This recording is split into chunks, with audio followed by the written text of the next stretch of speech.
TEFLCareerTV.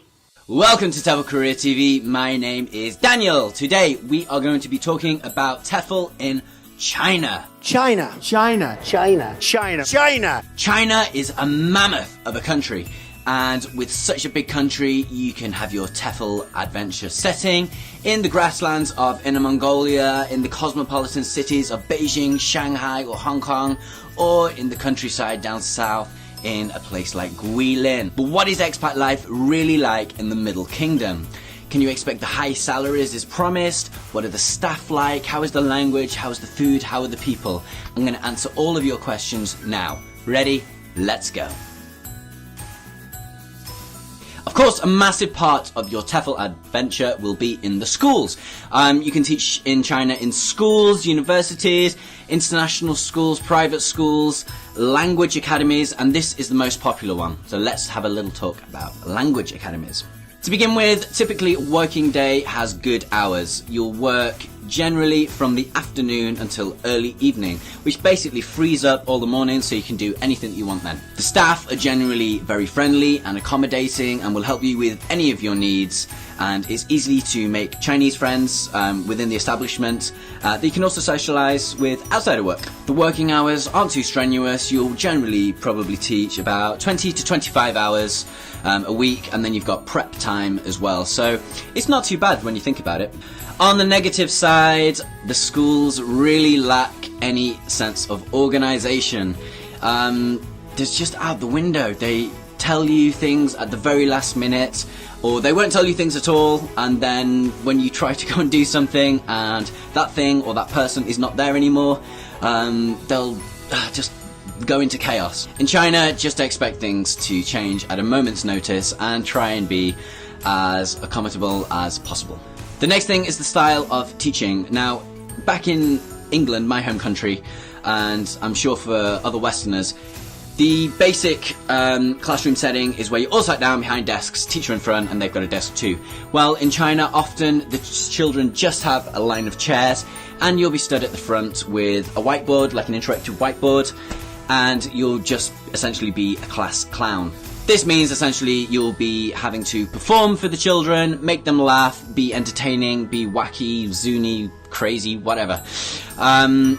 This style of teaching is good and it works for some kids, but not for all kids. And it works for some teachers and not for all teachers. I've taught with no desks, no chairs. I've taught with just chairs. I've taught with chairs and desks. I've taught with lots of different types of classroom. And personally, this one isn't for me. Let's be honest, pollution is never going to be a good thing.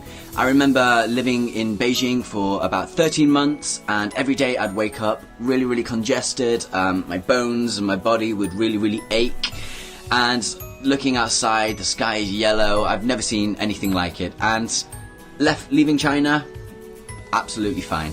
All the problems are gone away. Let's have a look at an example of pollution on a clear day and pollution on a very bad day.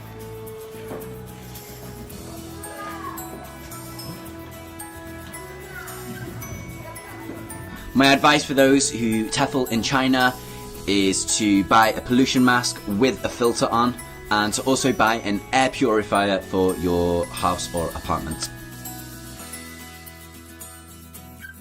With China being such a big country, it's needless to say that the transport system is massive, okay? The transport system in China is very good also. I've used it many times, taking sleeper trains from one city to another. I've gone all across the country and used all of the networks, and it really is useful. If you want to travel in China by train, then you can use a website called Ctrip. Ctrip is really good for booking trains, also flights, but remember, as a quick tip, if you work with Chinese people, then you can get them to book it for you on the app, because the trains often open at a cheaper price and earlier time for natives than foreigners. The train system in China is very cheap, very useful and reliable, so make the most of it and enjoy your TEFL adventure whilst travelling in China. China. On the downside of the transport is the metro system. Whilst the metro system is very good and reliable and runs on time, the downside is when the doors open and you try to get off, people also try to get on. There is no waiting system, there's no queuing, it's just absolute mayhem. This may be a little funny at first and like kind of bemusing, but after you've worked a 10-hour day and you're on the commute home, it's the last thing that you want, trust me. Also, in China, it's not too common out of major cities to see a foreigner, so the natural thing for them to do is take a photograph on their phone without asking permission. At first, this is again amusing, but after you've lived in China for a while and you're coming home from work, again, it's the last thing that you want. I've got nothing bad to say about travel in China. I absolutely love traveling in China. It's a huge country with so much variety, lots of different foods, lots of nice people to meet, and there's just so much to do. So if you do TEFL in China, make the most of it and travel as much as possible. Also, there are plenty of international airports, so you've got the rest of Asia at your doorstep. One of my favourite topics to talk about in a country is the food, and China does not disappoint. China is full of delight when it comes to their food, and the chefs seem to make incredible dishes out of basically nothing, like just a few vegetables. It's really, really good. Don't be put off by the travel shows with the insects on the sticks or like the weird egg things. That's mainly just for the tourists, and you don't see Chinese people eating that unless you go to the places that they sell it, which is like far and few between, to be honest. When you eat Chinese food in China, it will taste nothing like you've tasted back home. There are definitely no prawn crackers to be had. A few downsides on dining in China. One would be the fact that all of the menus are in Chinese, which is kind of obvious, but if you don't speak any Chinese, then this can be a little difficult. But it's also remedied because they often have pictures to help you out. Also, Chinese men often like to smoke after they finish their meals, so if you're a non-smoker, then it's best off to find somewhere that's away from other people in the restaurant. To summarise everything that I've said, let's go through a brief set of pros and cons to summarise China. People from China, they love me. Right. China.